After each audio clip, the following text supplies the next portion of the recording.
আসসালামু আলাইকুম, সবাইকে শুভেচ্ছা, স্বাগতম। আশা করি সবাই ভালো আছেন, সুস্থ আছেন। আমরা জানি যে এমপিভুক্ত শিক্ষকদের ইএফটিতে বেতন প্রসেস চালু হওয়ার পর অনেক শিক্ষকের তথ্যগত সমস্যা থাকার কারণে অনেকেই বেতন পায় নাই। তো তথ্য সংশোধন করার জন্য একটা নির্দিষ্ট সময় বেঁধে দেওয়া হয়েছিল, সেটা ছিল 6 ফেব্রুয়ারি 2025। কিন্তু এখন যেহেতু আমাদের কথা ছিল যে ইএফটির ড্যাশবোর্ডের তথ্যগুলা তুলে ধরবে, কিন্তু সেক্ষেত্রে এখনো পর্যন্ত শিক্ষকদের কার কি ভুল সেটা ইএফটি ড্যাশবোর্ডে তুলে ধরে না। সেজন্য অনেকে কনফিউশন ছিল যে কি সংশোধন করবে। তো গতকালকে একটা নিউজ দেখলাম ডেইলি ক্যাম্পাসে, সেটা হচ্ছে ইএফটিতে বেতন বা তথ্য সংশোধনের সর্বশেষ অবস্থা কবে সেটা মানুষে জানাচ্ছে। তো আসলে যে এখানে যে সময়টা বলা হয়েছে সেটা ছিল 6 এপ্রিল, আগামী 6 এপ্রিল পর্যন্ত। যেহেতু এটা একটা সেন্সিটিভ বিষয়, যা নির্দিষ্ট কোনো প্রজ্ঞাপন ছাড়া বা কোনো একটা কারণ ছাড়া এই বলাটা মুশকিল। কারণ একটা নিউজের উপরে আপনারা কিভাবে করবেন, কারণ আগামীকালকেই ছিল যে এই তথ্য সংশোধনের শেষ সময়। তো সেক্ষেত্রে মাওসি থেকে যে বা এই থেকে কোনো নির্দিষ্ট কোনো প্রজ্ঞাপন জারি না করলে এটা আসলে এই তথ্যটা রিয়েল বলে মনে হয় না। তো সেক্ষেত্রে দেখেন, যেহেতু এখানে 6 এপ্রিলের কথা বলা হচ্ছে, কিন্তু আজকে 5 ফেব্রুয়ারি একটা মানুষ একটা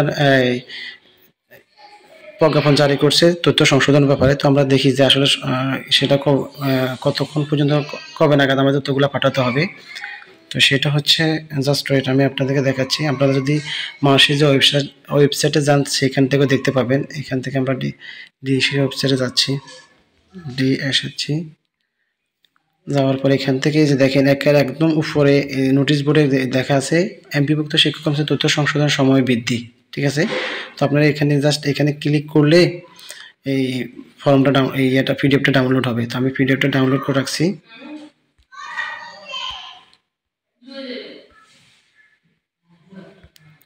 এই যে এটা মাধ্যমিক ও উচ্চ মাধ্যমিক অধিদপ্তরাধীন শিক্ষা প্রতিষ্ঠান বিভক্ত শিক্ষক কর্মচারীর এমপিও এর অর্থ ইএফটিতে প্রেরণ সময় নির্ধারণ সংক্রান্ত।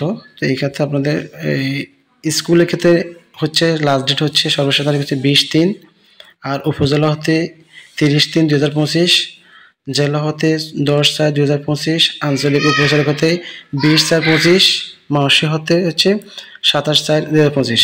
আর কলেজের ক্ষেত্রে হচ্ছে 20/3/2025, আঞ্চলিক উপজেলা হতে হচ্ছে 20/4/2025, আর মাসে হচ্ছে 27/4/2025। তাহলে এই প্রজ্ঞাপনের মধ্যে আপনাদের তথ্য সংশোধনের এই সময়টা শেষ সময়। তো যারা কনফিউশনের মধ্যে ছিলেন বা তাদের ক্ষেত্রে নিউজটা অনেক উপকার আসবে। যারা অনেকে এখনো পর্যন্ত হেজিটেশনের মধ্যে ফিল করতেছে যে কি তথ্য সংশোধন করবেন, তো জাস্ট এই সময়ের ভিতরে আশা করতেছে যে ইএফটি ড্যাশবোর্ডের তথ্যগুলো যদি তুলে ধরে তাহলে সেই অনুযায়ী সংশোধন করতে পারেন। তো ঠিক আছে, ভালো থাকুন, সুতরাং আল্লাহ হাফেজ।